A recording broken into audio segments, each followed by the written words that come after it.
je vais vous expliquer tout au long de la matinée les émotions que je vais avoir. Mais d'abord, j'aimerais commencer par 3 remarques. La première des remarques est la suivante. Je vais passer 2 heures avec vous et pendant les 2 heures qui suivent, nous n'allons pas du tout écrire. Yes! Comment on dit? Yes! On y va? Donc pendant 2 heures, nous n'allons pas écrire. Yes! On dit pas ouais, ça va faire bien, ok.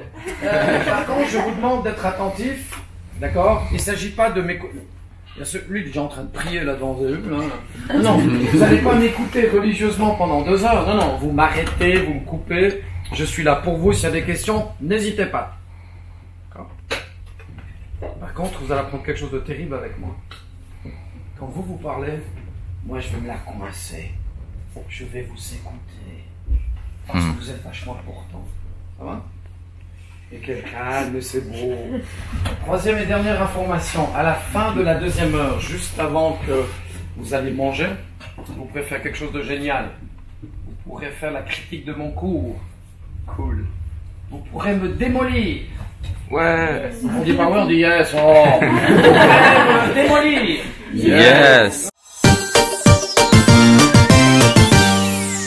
Bonjour Monsieur Seagun, ou devrais-je dire Sergent-Major Seagun. Oh, je vous arrête tout de suite là. Tout simplement, bonjour Jean-Bernard Seagun, ça ira. D'accord. Ou bien comme le disait le journal Le Temps, comme on peut le voir sur la séquence qu'on a vue tout à l'heure, le monsieur prévention de la brigade des mineurs aussi. Quand on a un métier génial comme le vôtre, on fait comment pour prendre sa retraite? Comme tout le monde, un jour on doit la prendre.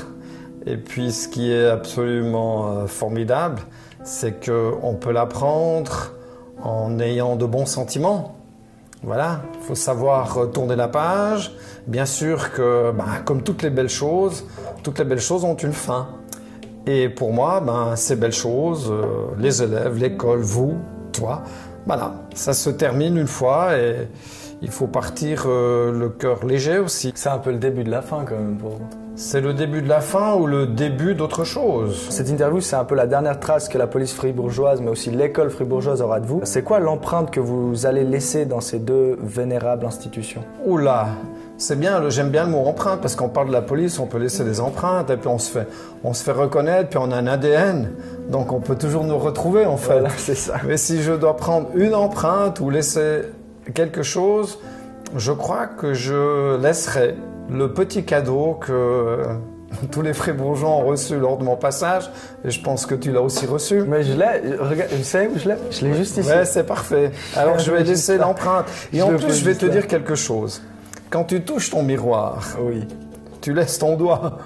Ah ouais, aussi. Donc c'est une empreinte qui peut servir à plein de gens et entre autres à la police. Je rigole, mais c'est exactement ça. Je crois une nouvelle hurluberlu de la brigade des mineurs a été choisie pour vous succéder. J'ai déjà entendu plusieurs personnes dire que ce ne serait pas facile de faire autant bien que vous. Est-ce que ça vous flatte, ça? Non, je crois que la personne qui va me remplacer, elle va être une autre personne. Elle va amener toutes ses qualités, aussi quelques défauts comme moi aussi, j'en ai aussi beaucoup de défauts et de qualités, mais elle va pas faire comme moi, c'est très important. Elle va faire autrement, pas mieux ou moins bien, mais simplement autrement. Et les gens vont s'habituer puisqu'ils sont bien habitués à moi, donc non, pas de souci de ce côté-là. Et vous l'avez rencontrée, c'est le alter ego ou pas du tout? Pas encore, elle vient d'être choisie, mais c'est toujours dans le même style et le même cas, donc c'est quelqu'un qui sort de l'enseignement et qui va pouvoir me remplacer. Je lui souhaite bonne suite. En fait, si mes infos sont bonnes, ce métier, que vous quittez d'ailleurs aujourd'hui, c'est un peu vous qui l'avez créé. Tout en faisant une petite biographie de vos parcours, si vous êtes d'accord, vous pouvez nous dire comment vous êtes devenu cet hurluberlu tant apprécié des élèves? Tout a commencé, d'abord j'étais prof à la base, d'accord, pendant 27 ans, et tout d'un coup, effectivement, il y a un poste qui s'est mis au concours au niveau de l'État de Fribourg pour savoir qu'est-ce qu'on pouvait faire contre, déjà à l'époque, c'était autour des années 2002. Qu'est-ce qu'on pouvait faire contre une flambée de la délinquance juvénile? Le canton de Fribourg, 3 départements d'ailleurs, sont mis autour d'une table. Ils ont eu l'excellente idée de créer ce poste. Ensuite, j'ai eu le grand malheur de postuler et j'ai longtemps hésité. Puis ensuite, je me suis dit, voilà. Et en fait, les choses ont été jusqu'au bout. Et effectivement, un jour, je me suis retrouvé à la police. C'était pas du tout mon but au départ. J'aurais jamais pensé que je finirais à la police. Et en fait, j'ai monté mon projet, effectivement. C'est un projet comme un autre, il n'est pas plus important que tout autre projet, mais voilà, c'est ce que je voulais. Et puis lorsque vous déroulez votre cours en classe, quand vous nous parlez de la brigade des mineurs, Oui. Vous avez toujours une manière très théâtrale de le faire. Oui. C'est venu comment ça? Ça fait combien de temps que vous le faites comme ça? C'est peut-être l'envie d'aller vers les gens, de les rencontrer et de laisser sortir ces émotions. Je pense qu'on peut aussi toucher les gens d'une autre façon, avec sa façon d'être et peut-être pas sa façon de faire. Hein, c'est entre faire et être. Et je pense que d'être soi-même, d'être comme je suis, j'ai toujours été comme ça, j'ai pas inventé ça. Je dis souvent que je parle avec mes tripes et avec mon cœur, et je pense que les élèves le sentent. C'est Lulu Berlu qui est devant et puis qui vous parle avec son grand cœur et du vécu qu'il a, et il essaie de vous apporter tout simplement quelque chose. Je pense que des théories, vous en avez aussi beaucoup, ce qui est bien, il faut aussi en avoir, mais je pense qu'à un moment donné, avec le cœur et les tripes et les sentiments, on peut toucher les gens, et peut-être qu'on peut les marquer d'une façon ou d'une autre, pourquoi pas? Ça fait quand même bien 10 ans que vous faites ça, même plus 15 ans? Ouais, c'est la 14e année. J'ai exactement commencé en 2005. Vous avez croisé combien d'élèves en tout pendant ces 15 années? Oui, alors comme on rencontre une première fois les élèves à l'école primaire, puis une deuxième fois au CO, donc en fait ça fait 2 fois chaque élève. Si on fait le total, c'est à peu près plus de 100 000. Plus de 100 000. Et ils vont pas vous manquer, tous ces élèves? Bien sûr que d'un côté, ils vont me manquer, mais d'un autre côté, je pars sur des souvenirs incroyables. Alors voilà, c'est les 100 000, c'est pas le nombre qui est important, mais bien sûr que quand on quitte une profession, elle va nous manquer à un moment donné, mais je pense qu'il faut passer à autre chose après. Et on dit toujours que les jeunes, la jeunesse, l'éducation, que c'est toujours de pire en pire, que les parents savent plus éduquer, que l'école elle joue plus son rôle, enfin bref, que rien ne va. Vous avez senti un changement qui est évident durant toutes ces années, ou c'est juste une sorte d'expression classique des gens qui vieillissent, qui ont besoin de se rassurer? Alors bon, moi j'essaie de pas trop vieillir, je me rassure pas trop. Je pense que c'est pas un changement, c'est une évolution. C'est très difficile de savoir si ça va mieux ou moins bien qu'avant, hein. Il y a même Socrate à son époque qui disait que les jeunes n'avaient aucune éducation, que le monde allait perdu. Ah oui, oui. Et puis quand même, Socrate, c'est quand même un ancien et puis un sage. Alors je pense qu'il y a des moments comme ça. C'est la société qui évolue. Bien sûr que je vois des changements, mais encore une fois, ces changements touchent peut-être certaines personnes et d'autres pas. Moi, je reste absolument... Je dis pas que tout va bien, loin pas, de loin pas. Mais je reste optimiste parce que ce qu'on doit jamais oublier, c'est que des jeunes comme toi, comme vous êtes quand même les adultes de demain. Et vous qui nous avez vécu, qui avez vécu ces jeunes, on est comment la jeunesse fribourgeoise? Comment vous nous cernez? Bah, je pense que je vous ressens très bien et puis vous m'apportez aussi beaucoup. Moi, je dis toujours, 98% des jeunes vont bien. Et dans mon discours, c'est assez clair. Ce que je essaie de vous proposer, c'est vous avez ce droit d'aller bien. Vous avez le droit d'aller bien. Vous n'êtes pas obligé de faire comme tout le monde, pour autant que des gens font des bêtises. Et ce droit, vous l'avez. Donc il faut le cultiver, il faut le travailler, vous grandissez, etc. Il y a plein de choses, mais je pense qu'on doit renforcer. En gros, les jeunes vont bien, comme toi. Et oui, je veux bien. Bah voilà, et puis, c'est la preuve. Mais comme vous l'avez dit juste avant, c'est vrai qu'il y a quand même des jeunes qui vont mal. La plupart de ces mal-être, de ces problèmes, ils viennent d'où? Alors je pense que bon, je suis pas psy, je suis pas un travailleur social. J'ai de la peine à analyser. Ce que je constate, c'est que il y a une multitude de facteurs. Si on savait pourquoi un jeune ne va pas bien, on pourrait dire ok, on a la baguette magique, qui n'existe d'ailleurs pas, on a la solution, etc. Mais c'est une multiplication de facteurs qui fait qu'un jeune peut déraper. Et qu'est-ce qu'il faudrait changer dans notre société pour que ces jeunes puissent être et vivre en étant bien dans une société qu'ils auront intégrée et respectée? Faut demander aux jeunes ce qu'il faudrait changer dans notre société. Conrad, t'as compris la question? Il n'a pas écouté. T'as compris la question? Beaucoup de choses. Non mais juste entre nous, après vous faites ce que vous voulez avec le montage de toute façon. C'est vrai que moi, mais qu'est-ce que je changerais? pas grand-chose. La société, c'est vachement... qu'est-ce qui vous manque? Ou qu'est-ce que tu changerais comme ça à froid dans nos sociétés? Qu'est-ce qui moi joue je sais pas. C'est vachement dur. Ouais, c'est vrai que c'est très compliqué comme question. Mais je veux dire, qu'est-ce que moi je changerais pour que tu sois bien? Si moi je change quelque chose, de mon avis, peut-être ça va pas te convenir. C'est à vous de faire ces changements et de voir. C'est pas du tout facile. Qu'est-ce qu'on changerait, mon Dieu? Je pense que ce qu'on peut dire, c'est qu'on prend les choses qui vont bien pour tout le monde. Pour toi et pour moi, ça, je pense qu'on a des points communs. Et puis peut-être sur d'autres points, on n'est pas d'accord. Et puis là, il faut trouver le modus vivendi pour qu'on puisse s'accorder. Je pense que c'est ça, la vie. Et puis, vous avez 14 ans de carrière, vous avez dit? Oui. Vous avez une anecdote quand même marrante à nous raconter qui s'est quand même passée dans une classe. Parce qu'en 14 ans, vous avez eu combien de classes? Oh, je sais pas, il y en a énormément. J'ai plus compté les classes. 100 000 élèves, c'est quand même... plus de 100 000, ça fait beaucoup, oui. Alors, il y a des choses qui sont passées... mais je pense que je vais te raconter l'anecdote du miroir. Pourquoi est-ce que j'ai eu l'idée du miroir? Alors, j'ai rencontré... Alors, tu fais ce que tu veux après le montage, d'accord? Ouais, donc, j'ai rencontré un jeune qui avait fait une bêtise. Donc, il avait fait un petit vol. Il avait pris un petit objet, pas très cher, etc., sa maîtresse. Et puis, sa maîtresse lui a dit, écoute, je crois que c'est toi qui m'as pris cet objet, tu vas me le rendre. Et puis, il a dit, ouais, je veux bien vous le rendre, mais en fait, je ne l'ai pas volé. Hein. Non, c'est pas le vôtre. Et puis, la maîtresse, elle n'a pas beaucoup aimé, d'accord? Parce qu'elle pensait que c'était un mensonge, effectivement. J'ai été rencontrer ce jeune homme, puis je lui dis, voilà, tu as pris quelque chose, certes, tu as rendu, mais tu as dit que c'était pas toi, enfin, que voilà. Et puis ça me convenait pas. Et je l'ai poussé jusqu'à ce qu'il me montre où il avait acheté cet objet. Je l'ai même amené au magasin pour qu'il me montre que c'est lui qui avait acheté l'objet qu'il l'avait pas et qu'il l'avait pas volé. Hein. Et c'est vrai que quand je l'amenais dans le magasin, je me suis dit, oulala, je pense qu'il va dire la vérité peut-être. Je lui ai dit, mais tu as trouvé ça sous quel rayon? Il m'a amené au rayon pour me montrer l'objet qu'il avait vraiment acheté. Il m'a donné son prix. Et arrivé devant le rayon, il m'a dit, oh, pas de chance, il n'y en a plus. Ok, alors on va aller voir à la caisse. Parce que si tu as acheté, il y a une trace, il y a un ticket. Il m'a dit, on va à la caisse. Je me sentais de moins en moins bien. Puis arrive à la caisse, je le regarde et je lui dis, ok, on appelle le chef de caisse, enfin le chef de rayon. Il me dit, non, non, monsieur, c'est bon, on rentre. Donc il avait avoué en fait.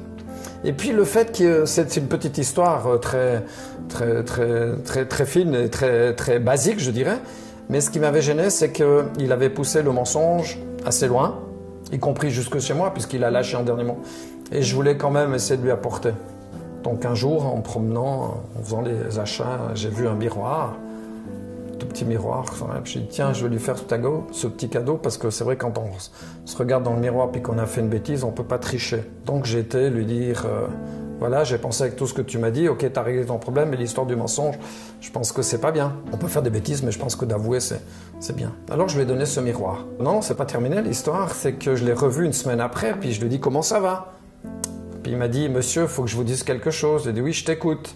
Votre miroir. J'ai dit, puis alors? Il me dit, ouais, ça va pas du tout. Je dis, qu'est-ce qui se passe? Il m'a empêché de dormir. Je dis, pardon? Ouais, parce que quand je regarde et puis que je pense à ce que j'ai fait, j'étais quand même pas très honnête là.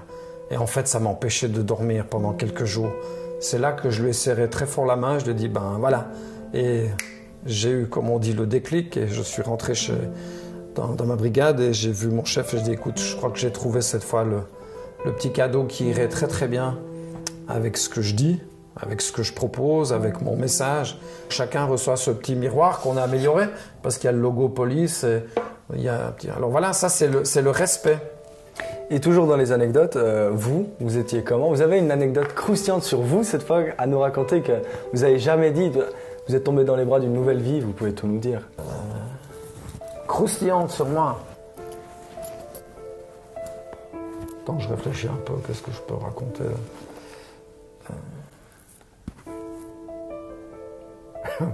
Oui, alors quelque chose qui m'avait beaucoup touché, c'est cette histoire de... Mais j'en reviens au miroir, malheureusement, hein. Mais c'était très touchant. C'était une dame que j'ai rencontrée dans la rue. Elle me dit « Bonjour, monsieur Sugen ». Je lui dis « Bonjour, madame ». Elle me dit « Je vous connais ». Je dis « Mais non, mais moi, je vous connais pas ». Elle m'a dit « Mais oui, je vous connais, puis en plus j'ai le miroir ». Puis je la regarde, c'était une grande dame qui était plus très jeune. Puis elle me dit « J'ai toujours le miroir ». Puis j'ai dit « Mais c'est bizarre parce que je l'ai pas distribué tout de suite ». Puis c'est là qu'elle me dit non, non, non, non, non, faut quand même que je vous raconte. Je dis, oh, je suis tout oui, je vous écoute, madame. Elle devait avoir autour de 22 ou 23 ans. Puis elle me dit, voilà, vous étiez venu dans ma classe, à l'école primaire, puis au CO. Et puis au CO, c'est vrai que j'ai débordé, j'ai fait la toque, entre guillemets, et puis j'ai même été dans un foyer.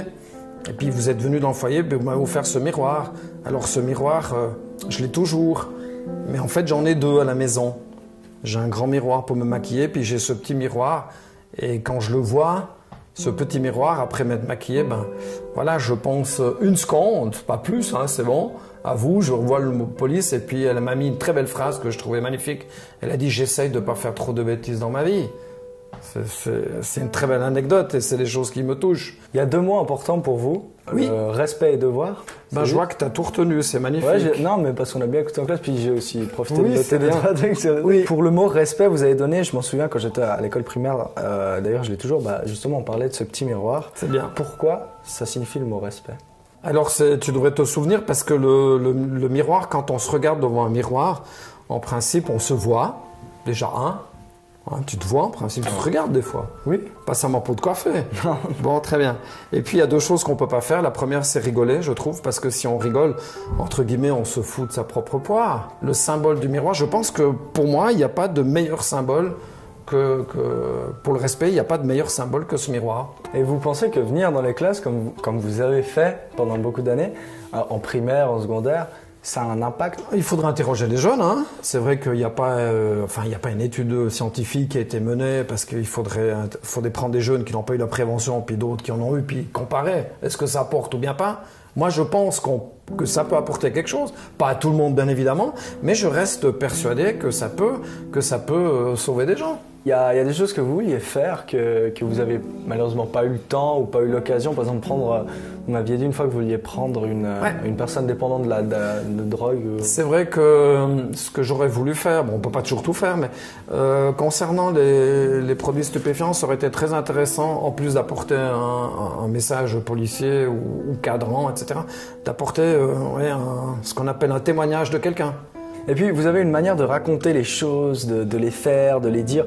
En fait, on vous écoute automatiquement. Déjà, vous rentrez dans la classe, vous nous serrez la main, on est là, bon, super, on va passer une bonne période avec ce monsieur. Et puis vous êtes cool, vous avez, même avec nous, vous n'avez pas eu le temps de finir tellement vous étiez là, vous discutez avec nous. Vous êtes un peu un hypnotiseur des temps modernes, si je puis dire ça. Ouh là là, ça on m'a jamais dit, attention. Et puis cette façon de subjuguer, elle est réfléchie ou c'est simplement votre personne? Elle n'est pas du tout réfléchie parce que je peux pas arriver en classe puis dire ben voilà, je vais faire ça, ils vont réagir comme ça. Pas du tout, c'est jamais comme ça. D'abord, chaque classe est différente. Je sais pas comment ça va réagir, mais ce que je me dis toujours, c'est que tu as en face de toi une personne humaine, donc un humain. Il va t'apporter quelque chose, il va peut-être te parler de ses problèmes, de ce qui va bien, etc. Et il faut savoir prendre puis redonner après en retour. Alors c'est peut-être pour ça que les gens, entre guillemets, m'écoutent, parce que j'essaie de vous travailler avec vous-même et de vous faire progresser dans votre développement. Et il y a un truc qui m'a toujours frappé, c'est votre capacité à être fixe, mais gentil. Hein, oui, gentil. Absolument, je suis un policier d'ailleurs. Bah oui, mais on s'est vu la semaine passée, moi j'étais en classe, je vous ai dit « Ah, monsieur Jean-Bernard, bonjour. » Tout à fait. Mais vous étiez droit comme un i, et du coup, on pouvait plus vous atteindre, ça aussi. C'est un rôle que vous avez construit aussi? Non, je crois pas que je me suis construit ça. Par contre, le fait de passer de l'enseignement à la police, c'est quand même un changement. On est dans un autre cadre, etc. On a affaire avec les lois. Et je pense que quand on vient présenter les gens aux lois, quand on vient présenter les lois aux gens, je pense qu'on doit être adéquat par rapport à ce qu'on dit. Donc, quand je viens présenter les lois, je suis quand même sérieux, je rigole pas. D'accord. Donc ça, c'est important. Mais une fois qu'on a présenté, puis qu'on va sur le vécu des gens, on peut très bien présenter les lois et être en même temps humain. Donc c'est un petit peu ce mélange entre, c'est ce que vous ressentez. Tout d'un coup, il est droit parce qu'il dit quelque chose de droit, parce que voilà, les lois c'est droit, c'est comme ça, ou bien il faut les changer. Et puis d'un autre côté, après, on peut quand même travailler avec tout un côté humain. Donc c'est ce mélange que j'aime bien. Alors des fois, je peux rire, hein, comme vous savez, puis tout d'un coup, la seconde après, c'est nouveau du sérieux.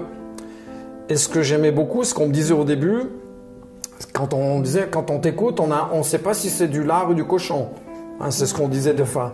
Et moi, j'aime bien jouer là-dessus. J'aime bien jouer là-dessus parce que les gens, comme ils savent pas, ben, ils vont écouter ce que je dis. Qu'est-ce qu'il dirait là? C'est vrai? C'est pas vrai? Il raconte? C'est quoi cette histoire? C'est vrai? C'est pour ça que vous êtes capté. Enfin, que j'essaie de vous capter. C'est bien ça ce qui se passe en fait en classe. C'est pas un truc monotone où je viens présenter. C'est toujours avec des hauts et des bas. Eh bien, Monsieur Sigan, je crois qu'il est gentiment temps de tirer la prise. Ah oui, non, mais non. encore deux, trois trucs.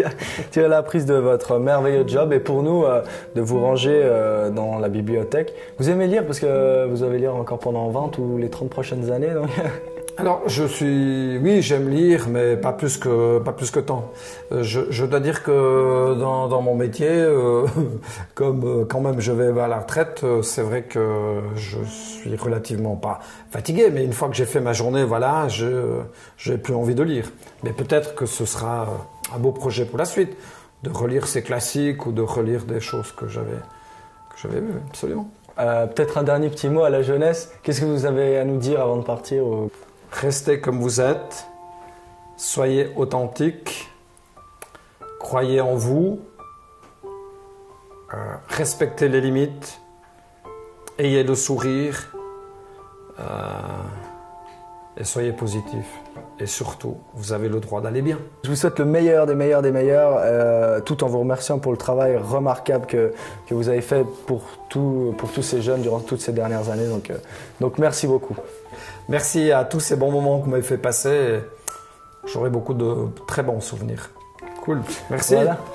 C'est bien. En tout cas, merci beaucoup. Est-ce qu'il y a quelqu'un qui veut dire quelque chose sur le cours ou ça n'a pas été, c'était bien?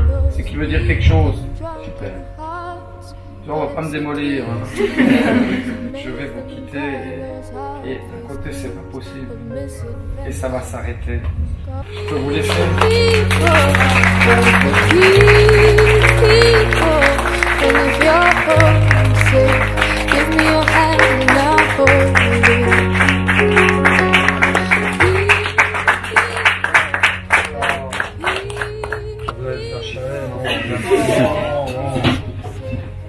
Moi je vois pas.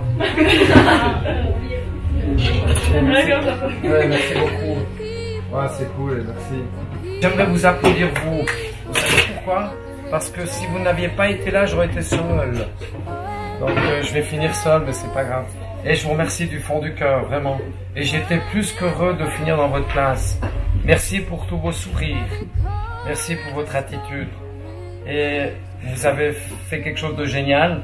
Le plus génial qui existe, c'est que vous m'avez renforcé dans l'idée que j'ai des jeunes. Vous savez ce que je pense des jeunes, hein? Ils sont vachement bien, la plupart. Eh bien, vous m'avez renforcé dans cette idée. Je peux vous dire à tout le monde que j'ai vu beaucoup de jeunes, 120 000. Et les derniers que j'ai vus, ils étaient exceptionnels. Je vais finir par une petite poésie, très courte. Il fait gris dehors. Eh bien, depuis la récré, vous savez quoi? Vous avez été mon petit soleil. J'avais envie et surtout je voulais marquer le coup par ce petit instant, voilà, pour vous féliciter, mais pas juste à la sortie, parce que à 11h30 je vais le croiser, je suis à la classe à côté, on va se voir, mais je voulais le faire devant vous, les élèves, et puis en présence, je sais pas que M. Monet était là, mais voilà, heureusement que j'ai acheté des trucs en plus. Et comme c'est une fête qui doit se faire ensemble, le petit chocolat, bien sûr, c'est pour M. Sigan, mais j'ai pensé à vous parce que c'est grâce à vous et pour vous qu'il a passé toutes ces années, d'abord comme prof et puis ensuite au service de la police et de la population, de vous, des élèves et du bien commun. Alors voilà, je crois qu'il n'y en a que de 25 dans le petit corner, j'en ai rajouté 10, j'espère qu'il y en aura assez. Wow. Je vous laisse gérer le truc quand c'est que tu vas ou garder tout pour toi, enfin comme tu veux. Mais j'ai eu énormément de plaisir toutes ces années. Non mais je pense que je vais faire quelque chose de drôle, sinon je crois que je vais leur faire bouffer la hache. Ouais, puis tu gardes les trucs. Non mais c'est voilà. Oui, non mais je vais tout leur laisser. Voilà. Enfin c'était un plaisir et puis surtout vraiment beaucoup de belles collaborations pendant toutes ces années. Donc je tenais à te remercier en présence d'un public et de témoins qui pourront témoigner toujours que voilà toutes ces années et ce moment. J'espère que c'est intéressant, hein, je suis sûr que je suis toujours pour cette présentation. Et merci infiniment. Et voilà, je ne vais pas faire plus long parce que le temps est compté. Merci beaucoup. Voilà. Et Pas de mots, quoi. mille merci pour tout. Mais non, Il n'y a c'est pas de vrai mots, que- mais le chocolat permet de le transmettre. Non mais merci pour la collaboration. Si, Ouais, j'ai ouais. toujours été accueilli merveilleusement. Et Oui, c'est moi, ça.